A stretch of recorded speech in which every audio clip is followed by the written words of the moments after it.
However, the most intelligent inhabitants of that future world won't be men or monkeys. They'll be machines, the remote descendants of today's computers. Now, the present-day electronic brains are complete morons, but this will not be true in another generation.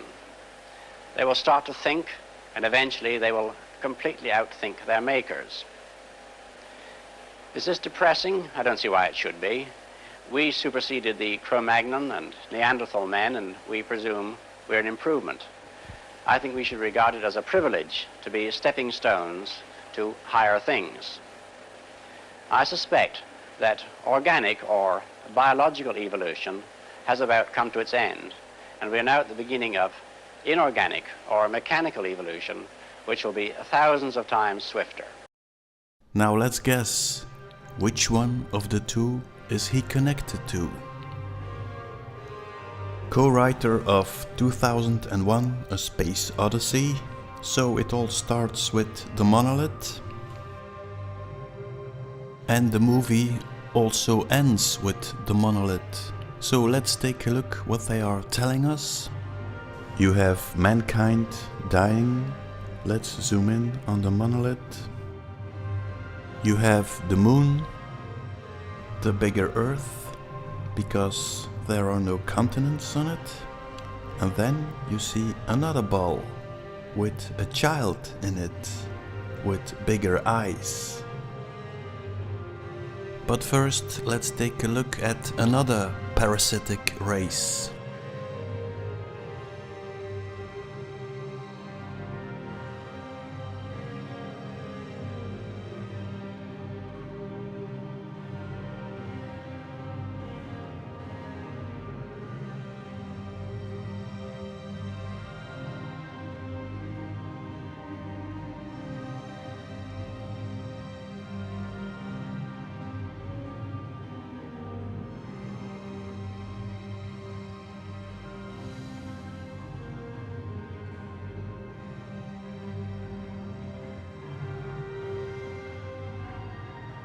Let's take a look at the spider and the larva.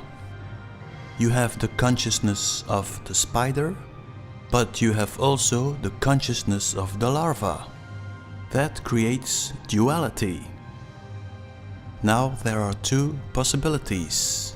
The consciousness of the spider detects the larva and kills it off, or the consciousness of the larva is undetected and it kills off the spider. I think we should regard it as a privilege to be stepping stones to higher things. So Arthur is suggesting we should all give in and play the food source of a higher being. Well, it's clear that Arthur has thrown off his organic brain. It's my suspicion that the dinosaur stands for the organic brain, the cerebellum. In the word cerebellum, you hear the word bellum. Bellum means war in Latin. You also hear the caraba. So I think these similarities have been put in there to keep you away from this part of the brain. It's evil. It's the reptilian brain.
So Arthur surrendered himself completely to the pineal gland system. Sir Arthur Clarke, if you want to destroy a system, you always need traitors from within. In order to stay away from attention, you need complete secrecy. Secret societies. Shh. Don't tell anyone about this invading consciousness. That makes of the Freemasons, of course, first-class traitors. Let's take a look at the word Freemason. You have the spirit of Ra, the Fa of Ra, in the Solomon system. You can simplify Solomon into Mon, Sun, Moon and Sun. So Pharaoh becomes free and Monson becomes Mason. In France they still say franc-maçon, franc, Pharaoh. The Freemasons, of course, are very eager to put you on a little blue ball flying in space. If this parasitic system is indeed a ball flying in space, how would it look like? Would it be something like this? But why are they creating this little blue ball? It doesn't make sense, except if you start thinking in craters. What if the parasite was living in another crater?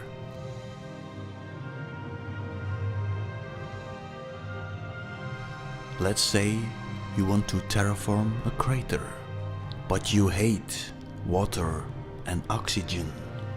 So you send in a supercomputer, God.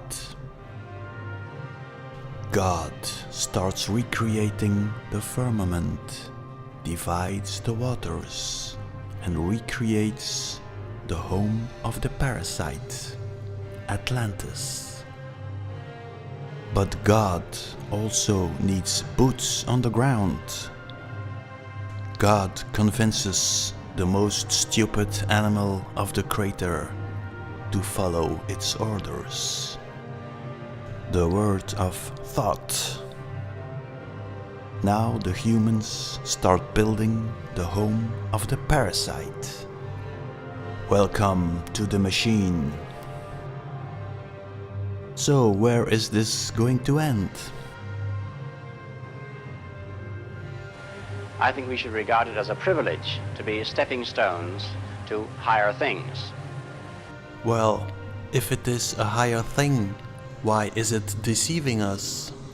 But let's go back to the cerebellum, the place they want us to stay away from. One of my viewers suggested I should take a look at the Museum of Pop Culture. So I did, and that brought me to the Space Needle in Seattle.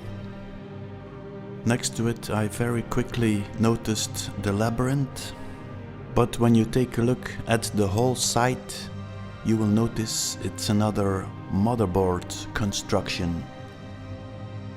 A recreation of our brain. The pineal gland and the thalamus, the Tower of Sauron and Mount Doom. Next to Mount Doom you have the MK Ultra mind control symbol, the butterfly. And in a side view you see our little dinosaur friend. But the most important part, of course, is the cerebellum. Let's take a look. Take a look again at the shape. And now the shape of the building.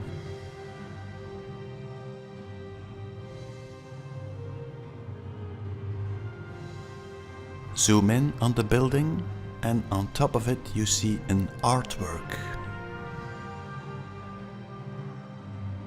Now take a cross section of the cerebellum and tell me it's all a coincidence. take another Google Maps surrounding view and you can see that the cerebellum has been completely distorted. Coincidence? But hey, wait, what do I see there? Let's zoom in. So what's in this building? The Institute for Disease Modeling. What on earth would you be modeling diseases for? Rah rah rah. And how would this system work? Maybe like this? Let's take a look again at the Space Needle. A year later you had the destruction of the Twin Towers. Both buildings have a very strange aura around them. You have the 9/11 and you have the 3/11. Remember this guy?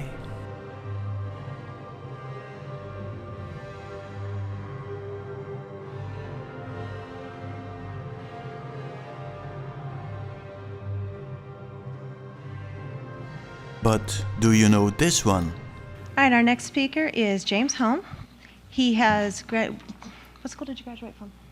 Westview High School? He just graduated from Westview High School and will be attending the University of California, Riverside.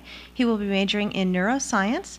His goals are to become a researcher and to make scientific discoveries. And a major way humans learn is through action and effect relationships. And to simulate this on a computer, we have a key press as an action, and effect is the appearance of an image. And actions and effects have logical progressions through time. That is, effects proceed or seem simultaneous with the actions that cause them, unless we have a temporal order judgment reversal, which I just call the illusion. And in the illusion, the effect seems to precede the action that it causes. So subjectively, you're causing events to happen in the past. And to implement this illusion, we insert a series of gradual delays in between the actions and the effects. So we'd have a key press, and then a 10 millisecond delay, and then an image appearing, and then a key press, and then 20 millisecond, and then an image appears. And we keep doing this over and over again. And it would increase up to around 200 milliseconds. And we do this gradual delay incrementations to adapt the person to modify their perception of time. And then after we modify their perception of time, we completely remove the delay, and this causes the time illusion. And potential applications for this illusion are in reducing car accidents. And it might be possible to increase the reaction times of drivers. Or maybe increase reaction time of football players.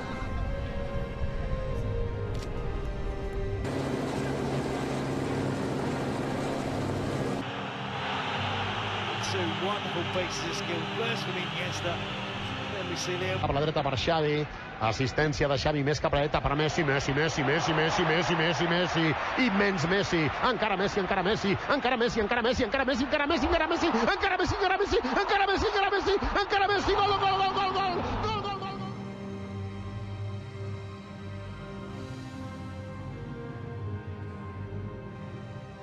Any questions?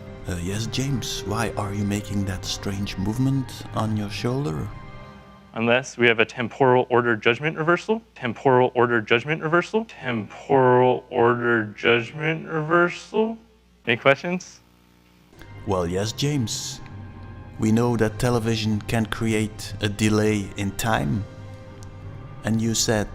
And in the illusion, the effect seems to precede the action that it causes.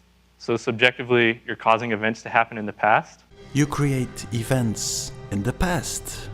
Subjectively. So that means it's not real. So this animation would have been made after the election of Trump. But for some reason we saw it in the year 2000.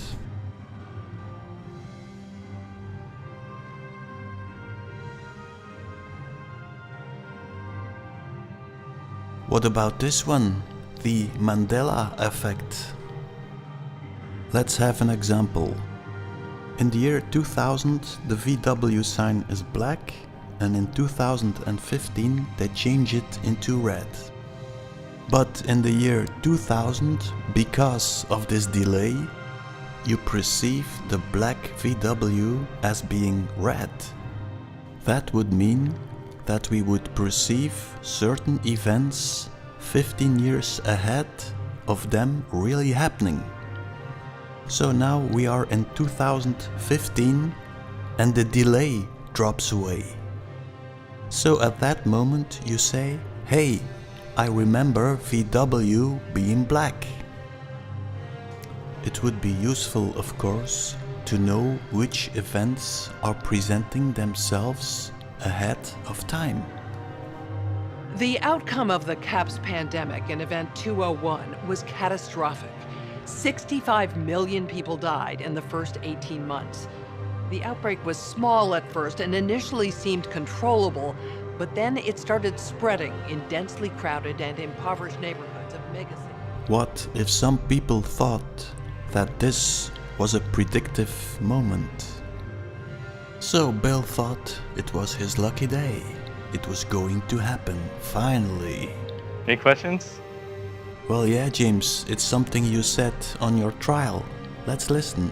For the people in the theater, his targets. What do people feel when they're experiencing that? Terror, I would say. Okay. He called what he did a mission.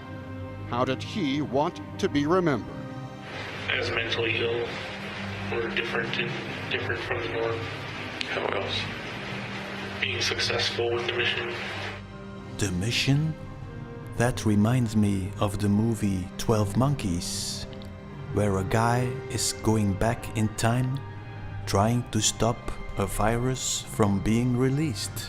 But this guy is called James Cole.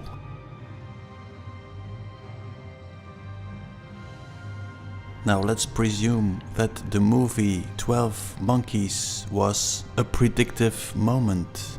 Let's presume that James Holmes is doing some experiments with his technique and he discovers a future event. Someone wants to exterminate a large part of the human race and only he can stop it. Now he becomes the leading role in a situation he created himself by looking into the future. Maybe he had to go back to the future to repair the situation.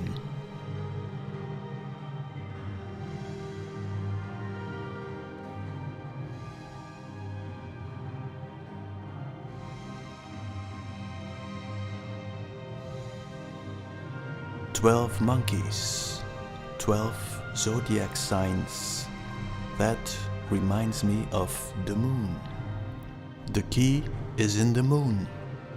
Remember from a previous video that the 30 moon phases that are actually a month we experience in reality as one day.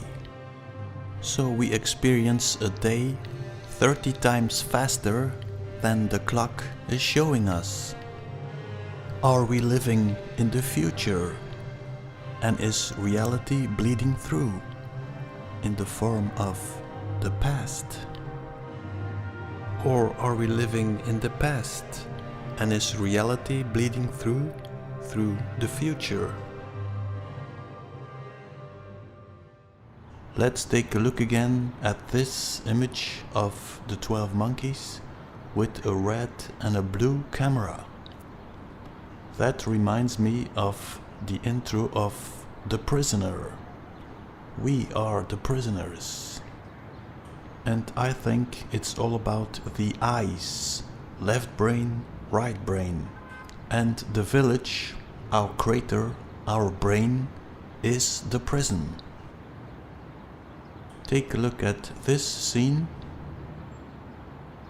The lights are two squares and in the center the Eye of Ra, the counter-rotating pyramid system.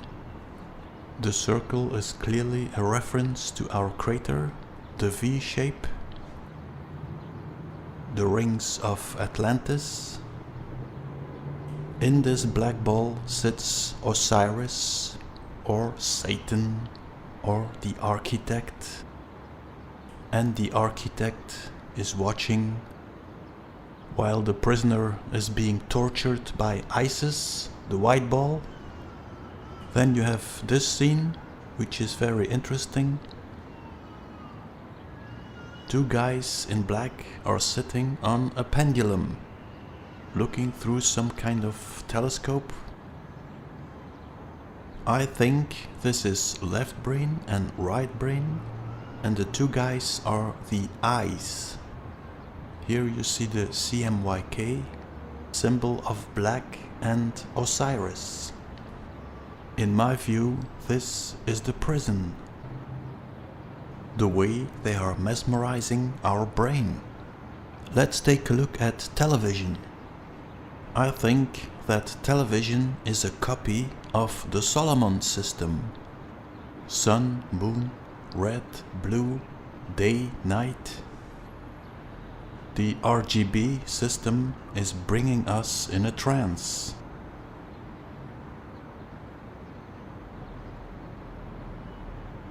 Well, what about black and white? The sun is white and the moon is black. That gives us the checkerboard motif.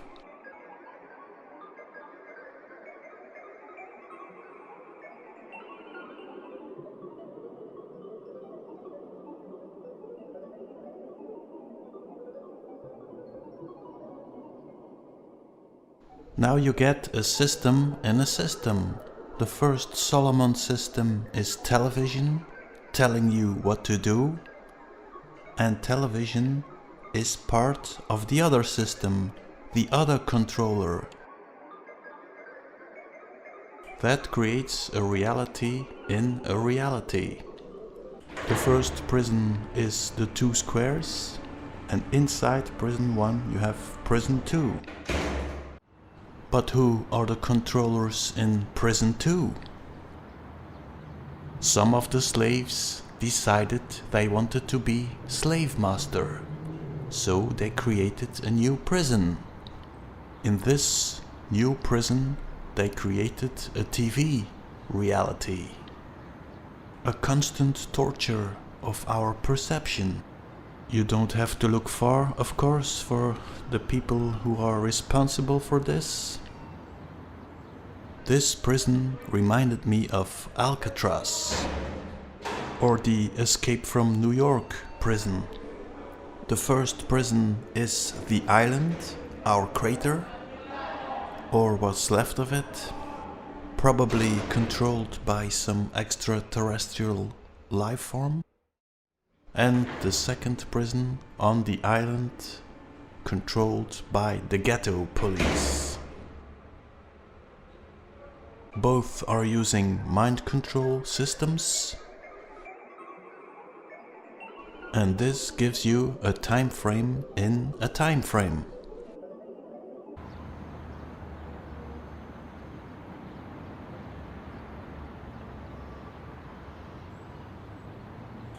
No wonder people are getting confused.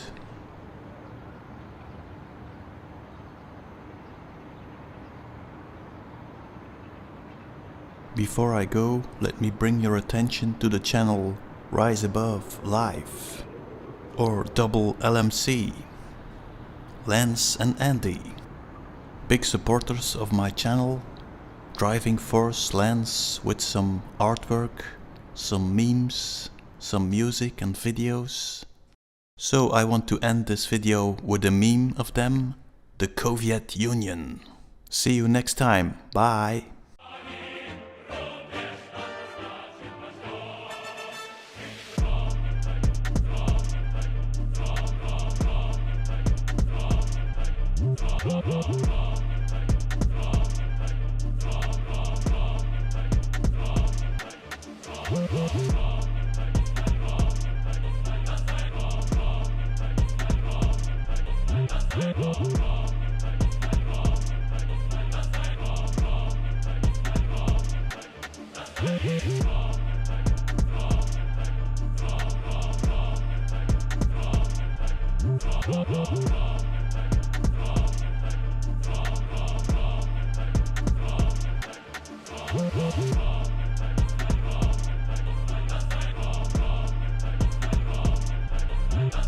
Bye.